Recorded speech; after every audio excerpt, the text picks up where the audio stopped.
শহরের একের পর এক নারীর মৃত্যু হচ্ছে। যারা যারা মারা যাচ্ছে সবাই প্রেগনেন্ট, কিন্তু এক্স্যাক্টলি কী কারণে তাদের মৃত্যু হচ্ছে তা এক অজানা রহস্য। পুলিশের একজন সিনসিয়ার অফিসারকে এই কেসের দায়িত্ব দেওয়া হয়। সে তদন্ত শুরু করলে তদন্তে উঠে আসতে থাকে একের পর এক রোমহর্ষক ঘটনা, যা জানলে আপনিও শিউরে উঠবেন। হ্যালো ফ্রেন্ডস, দিস ইজ প্লাবন অ্যান্ড ওয়েলকাম টু প্লাবন ওয়ার্ল্ড। বলছি 2017 সালে মুক্তি পাওয়া ক্রাইম সাসপেন্স থ্রিলার মুভি কুত্রাম 23 এর কথা। শুরুটা হয় তামিলনাড়ুর একটি চার্চের ঘটনা দিয়ে। সময়টা ভোরবেলা। কালো রঙের একটি কার নিয়ে জেসিকা নামে একটি মেয়ে আসে। চার্চে তখনও কেউ আসেনি।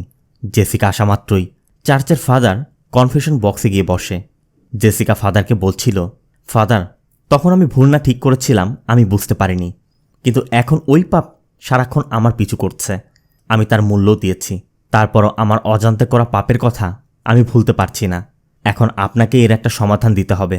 ফাদার বলে, দেখো, পাপী এবং পাপের ফয়সালা আমরা মানুষেরা করতে পারি না, স্বয়ং ঈশ্বরই তা করেন। তোমাকেও নিশ্চয়ই তিনি ক্ষমা করবেন। তাই তুমি যেটাকে পাপ বলছো সাহস করে এখানে বলে দাও। অন্যদিকে ঠিক তখনই চার্চে আরও একটি কালো রঙের গাড়ি এসে দাঁড়ায়। এদিকে জেসিকা ফাদারকে সব খুলে বলার পর জেসিকা বলছিল, সব বলতে পেরে এখন আমার শান্তি অনুভব হচ্ছে, তাই আমি আপনার হাত ধরে ঈশ্বরের কাছে প্রার্থনা করতে চাই। কিন্তু তখনই জেসিকা খেয়াল করে ফাদার মারা গেছে। আবার চার্চের মধ্যে মানুষের উপস্থিতিও বোঝা যাচ্ছিল। জেসিকা খুবই ভয় পেয়ে যাচ্ছিল, এজন্য দ্রুত পালানোর চেষ্টা করে, কিন্তু বেঞ্চের সাথে জেসিকার ওড়না বেঁধে যায়। জেসিকা অনেক টানাটানির পর ওড়না ছিঁড়ে যখনই মূল দরজার কাছে যায়, মূল দরজাটি বন্ধ হয়ে যায়। এখান থেকে সিন শিফট হয়। আমাদের মুভির মূল চরিত্র এসিপি বিজয়কে দেখানো হয়, আর এরা হচ্ছে বিজয়ের ভাই আর ভাবি অমিত আর আভিনয়া।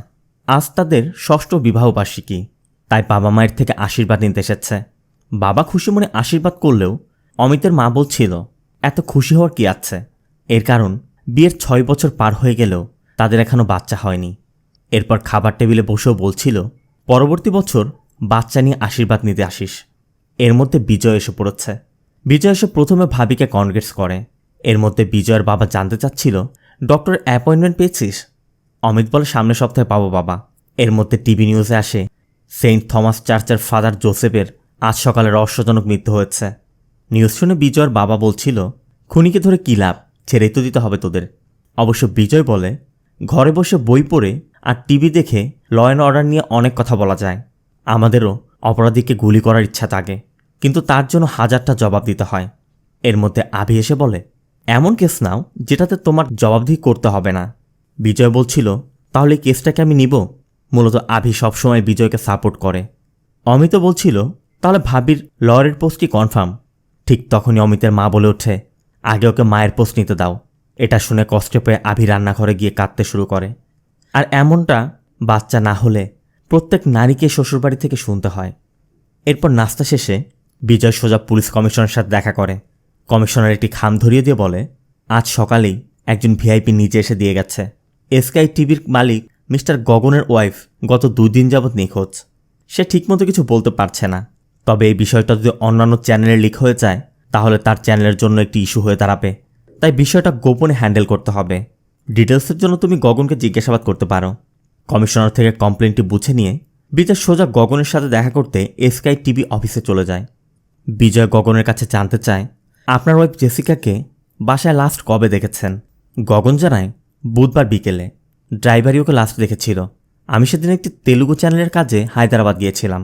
পরদিন সকালে আমি কল করেও দেখলাম ওর ফোন সুইচ অফ। অবশ্য বেশিরভাগ সময় ওর ফোন বন্ধই থাকে, তাই আমি তেমনটা গুরুত্ব দেইনি। কিন্তু 2 দিনেও ও বাড়িতে না ফেরায় আমার সন্দেহ হয়। বিজয় জানতে চায়, বিয়ে করেছেন কতদিন আর বাচ্চা কতজন? গৌতম জানা বিয়ের 4 বছর হলো। এতদিন বাচ্চা নেওয়ার প্ল্যান ছিল না, তবে এখন প্ল্যান করছিলাম।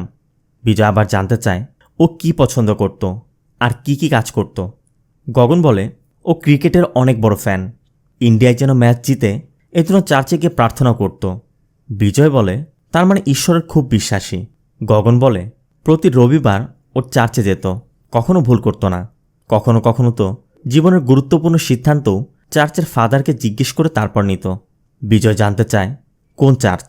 গগন জানায়, সেন্ট থমাস চার্চ, মানে সেই চার্চ যেই চার্চের ফাদারের রহস্যজনক মৃত্যু হচ্ছে। অবশ্য গগনও জানায় যে নিউজ ডিভিশন থেকে আমি ওই ব্যাপারে জানতে পেরেছি। এরপর বিজয় আবার কমিশনারের কাছে যায় এবং কমিশনারকে বলে যে জেসিকার ঘরের লোকজন গত বুধবারই তাকে শেষ দেখেছিল। আবার ফাদার জোসেফও ওই দিনই মারা গেছে।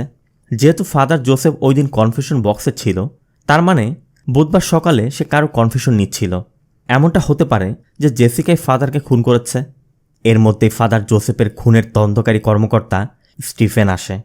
কমিশনার স্টিফেনকেও বিজয়ের কথা বলে যে বিজয় সন্দেহ করছে ফাদারের খুন আর জেসিকার মিসিংয়ের মধ্যে কোনো যোগসূত্র থাকতে পারে।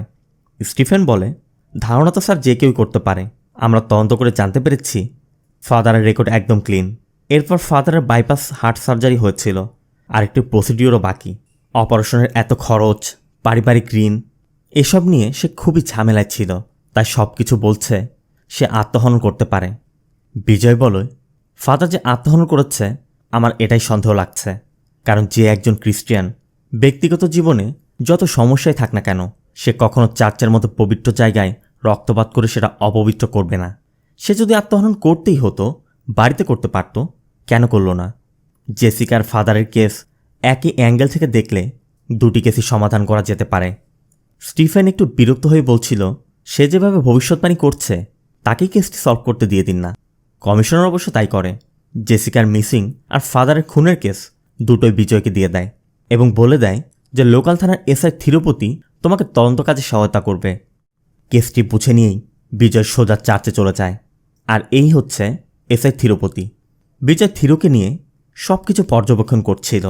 তখনই বেঞ্চের মধ্যে জেসিকার আটকে থাকা ওড়নার সেই ছেঁড়া অংশটা বিজয়ের নজরে আসে।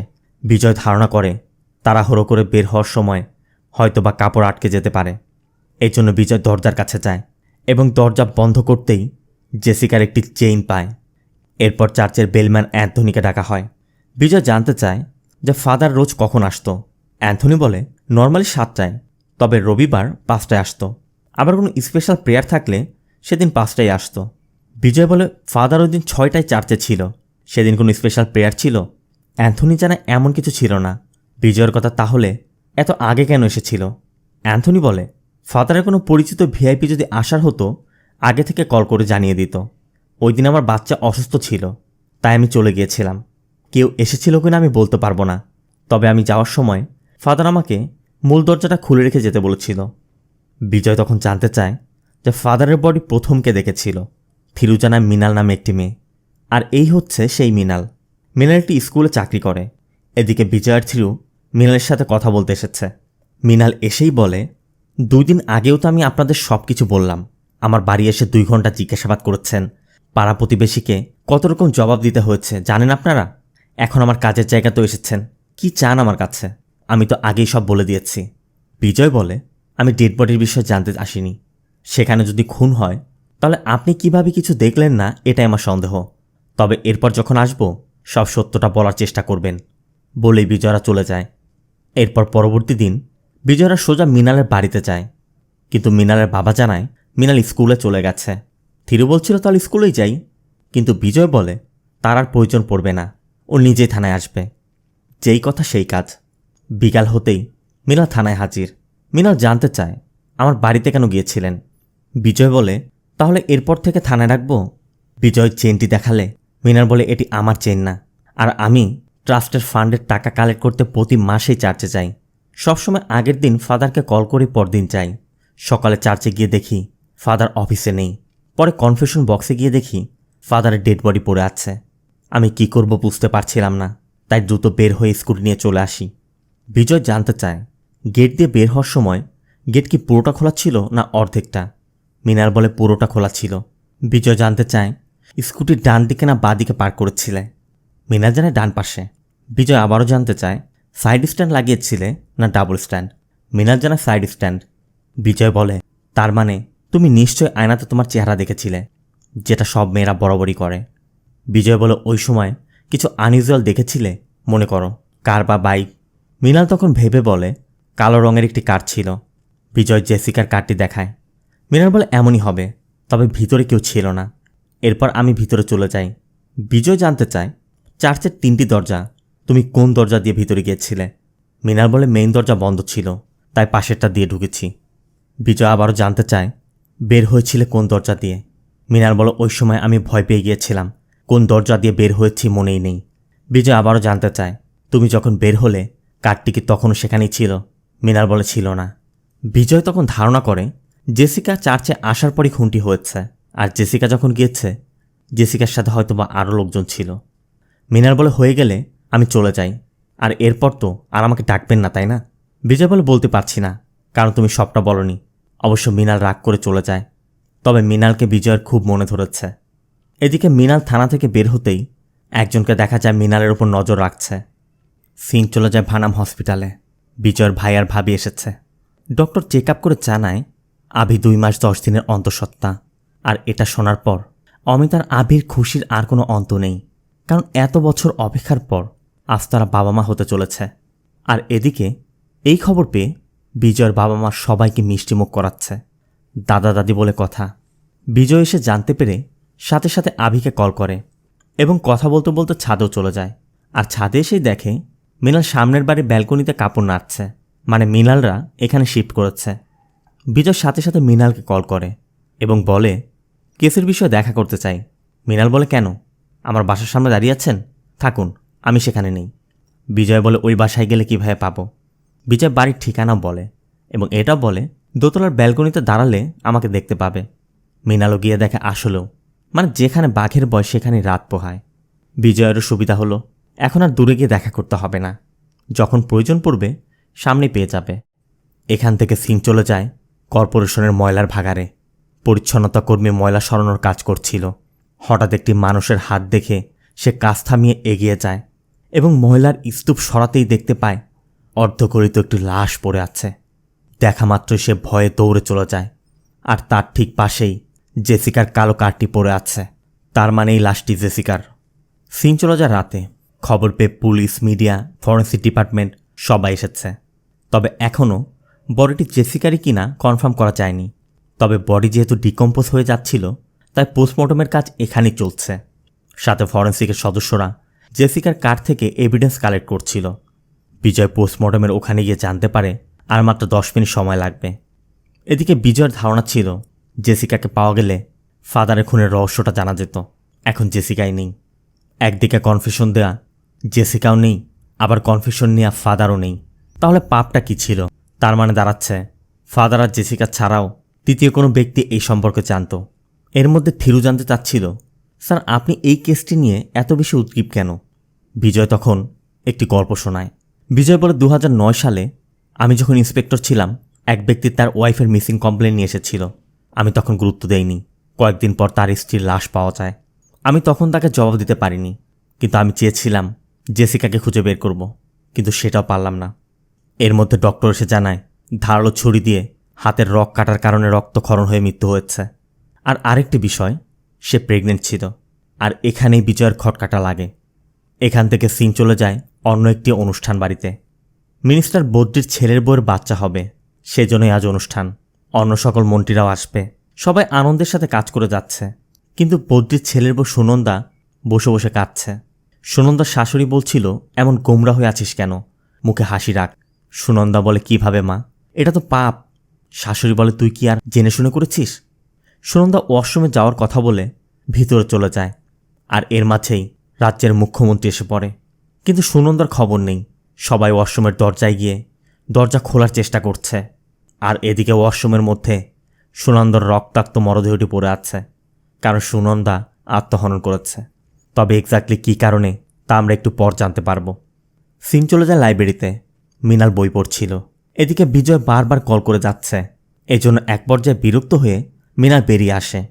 আর তখনই ওই লোকটাকে দেখা যায় যে মৃণালকে ফলো করছিল, সাথে আরও দুজন। মৃণাল বারবার স্কুটার স্টার্ট করার চেষ্টা করছে, কিন্তু সাইলেন্সারের মধ্যে কাগজ গুজে দেওয়ার কারণে স্কুটার কিছুতে স্টার্ট হচ্ছিল না। এর মধ্যে ওই লোকগুলো কার নিয়ে ধাক্কা দিয়ে স্কুটিটি ফেলে দেয় এবং একজন ছুরি হাতে মৃণালকে মারতে এগিয়ে আসে। কিন্তু তখনই বিজয় এসে ওই 3 জনের সাথে ফাইট করে এবং এক পর্যায়ে ওই 3 জনই সেখান থেকে পালিয়ে যায়। ওরা চলে যাওয়ার পর মৃণাল বিজয়কে বলছিল, ওরা আমাকে খুন করতে এসেছিল। বিজয় বলে, ওই দিন চার্চে ফাদারের খুনিরা তোমাকে দেখে থাকলে তোমাকে মারার চেষ্টা করবে। মৃণাল বলে, মনে করো আমি ওই দিন তাদের দেখেছিলাম। কি করবে তুমি? যেদিন থেকে তোমার ইনকোয়ারি শুরু হয়েছে একটার পর একটা ঝামেলা লেগে যাচ্ছে। আমাকে ফলো করা বন্ধ করো। বিজয়ের কথা যতক্ষণ তুমি পুরো সত্যটা না বলছো আমি পিছু ছাড়ব না। এটাই আমার ডিউটি। কিন্তু মৃণাল বলে, তুমি তো তোমার ডিউটি করে যাচ্ছ, আমারও কিছু রেসপন্সিবিলিটিস আছে। আমাকেও আমার বাবা মায়ের খেয়াল রাখতে হবে, তাদের জন্য আমাকে জীবিত থাকতে হবে। তাই বুঝতে চেষ্টা করো, আমার জীবন রিস্কে ফেলো না। এই বলে মৃণাল কাঁদতে কাঁদতে চলে যায়। এরপর বিজয় ওই কারের নম্বর ট্রেস করতে গিয়ে কন্ট্রোল রুম থেকে জানতে পারে এটা ফেক নম্বর ছিল। সিন চলে যায় রাতে। আমাদের গৌরব নামে এক লোককে দেখানো হয়। মূলত গৌরবই মৃণালকে মারতে পাঠিয়েছিল। গৌরব বলছিল ওই দিন ওকে মেরে ফেললে এমন সমস্যা হতো না। মূলত গৌরবরা মনে করছে মৃণাল তাকে ওই দিন চার্চে দেখে ফেলেছিল, না হলে থানায় কেন যাবে। অবশ্য বিজয় যেহেতু মৃণালের সাথে আছে, এজন্য আপাতত মৃণালের ব্যাপারটি তারা পরের জন্য রেখে দেয় এবং ফোনে তার পার্টনারকেও জানিয়ে দেয় ওরা এবার মিস করেছে, তবে নেক্সট টাইম মিস হবে না। এরপর সিন সকালে বিজয় থানায় যাচ্ছিল। তখনই কিছু একটা মনে করে মৃণালের বাসায় যায়। মৃণাল তখন জানতে চায় আপনি কেন এসেছেন। বিজয় বলে তুমি যা ভাবছ তা নয়। এর মধ্যে মৃণালের বাবা এসে বিজয়কে দেখে ভিতরে নিয়ে যায় এবং বিজয়কে বোঝায় মৃণাল একজন মেয়ে। এভাবে যদি বিজয় বারবার মৃণালের কাছে আসে, পাড়া প্রতিবেশী কী ভাববে। এমনিতে ওর জন্য পাত্র দেখা হচ্ছে, তারা যদি জানতে পারে যে পুলিশি ঝামেলা হচ্ছে তাহলে কে ওকে বিয়ে করবে। তখন বিজয় বলে ওঠে আমি বিয়ে করব। আমি মৃণালকে পছন্দ করি, আর আমি ওর কোয়ালিফিকেশন সম্পর্কেও জানি। ও চাইলে অনেক টাকা বেতনে চাকরিও করতে পারত, তারপরও তা না করে ছোট্ট একটি স্কুলে শিক্ষকতা করে। আমি ওর এই কাজটাকে পছন্দ করি। আপনি আপনার মেয়ের সাথে কথা বলে আমাকে জানাবেন। বলেই বিজয় বেরিয়ে যায়। অবশ্য এটা শুনে মৃণালও খুব খুশি। আর বিজয় বের হতেই মৃণাল বিজয়কে কল করে একা কথা বলতে চার্চে নিয়ে যায়। বিজয় জানতে চায় চার্চে কেন। মৃণাল বলে কারণ আমি ফাদারের মৃত্যুর বিষয়ে অর্ধেক সত্যিটা বলেছি, বাকিটা গোপন করেছি। ওই দিন জেসিকার কারে আরও একজন ছিল, কে তা আমি জানি না, তবে আবার দেখলে চিনতে পারবো। বিজয় জানতে চায় আগে তো বলনি, এখন কেন বলছো। মৃণাল বলে পুলিশ অফিসারকে সব জানানোর প্রয়োজন মনে করিনি, কিন্তু যাকে পছন্দ করি তাকে তো জানাতে হবে। আর এখান থেকেই তাদের ভালোবাসার চ্যাপ্টার শুরু। এমনকি বিজয় মৃণালকে তার বাড়িতেও নিয়ে যায়। মৃণালকে সবাই পছন্দও করে। এর মধ্যে একদিন ফোনে কথা বলতে বলতে বিজয়ের ফোনের ব্যাটারি শেষ হয়ে যাওয়ায় বিজয় নিচে গিয়ে আভির কাছে আবির ফোন চায়। আবি ফোন দিয়েও দেয়, কিন্তু বিজয় খেয়াল করে আবি কেমন যেন মন মরা। এজন্য জানতে চায় তোমার মুখটা এমন কেন। আমি 1 সপ্তাহ যাবৎ খেয়াল করছি, সবসময় নার্ভাস থাকো। আবি বলে তেমন কিছু না। বিজয় বলে ঠিক আছে, আমার মনে হয় জিজ্ঞাসা করা উচিত হয়নি। তখন আবি বলে আসলে বাচ্চা না হওয়ার কষ্টের থেকে আমি এই বাড়িতে অনেক কষ্টদায়ক কথা সহ্য করেছি। মা তার বান্ধবীরা কেউ কোন কথা বলতো, কিন্তু এখন সব বদলে গেছে। মা তোমার ভাইয়া এখন আমার কত খেয়াল রাখে। আর যদি আমার বাচ্চা না হতো তাহলে জানি না আমার কি হতো। তোমার ভাইয়ের সাথেও থাকতে পারতাম কিনা জানি না। বিজয় তখন আবিকে বোঝায় এসব বাদ দিয়ে বাচ্চা হওয়ার পর কি করবে সেসব নিয়ে ভাবো। এরপর বিজয় পুলিশ এভিডেন্স রুম থেকে জেসিকার কার থেকে উদ্ধার করা এভিডেন্সগুলো বের করে এবং আবার দেখছিল এখানে কিছু পাওয়া যায় কিনা।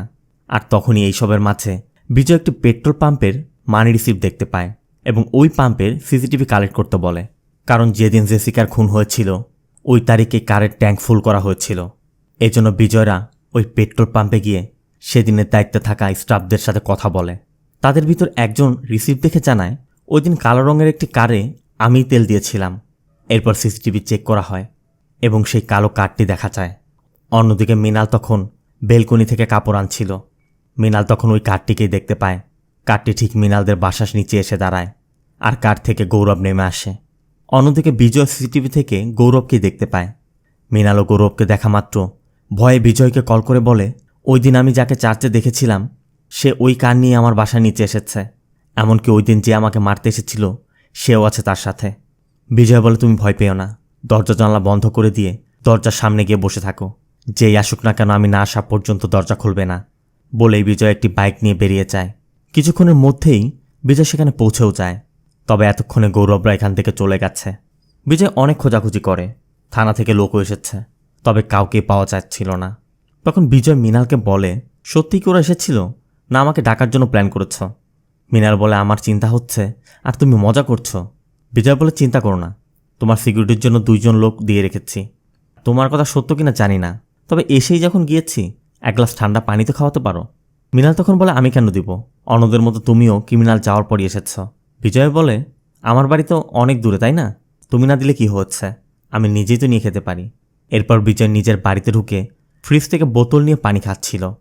তখনই বিজয় খেয়াল করে আবির রুমের দরজা খোলা। তাই একটু এগিয়ে যায়। তবে সে যা দেখতে পায় এর জন্য বিজয় কিছুতেই প্রস্তুত ছিল না, কারণ ফ্যানের সাথে আবির বডি ঝুলছে।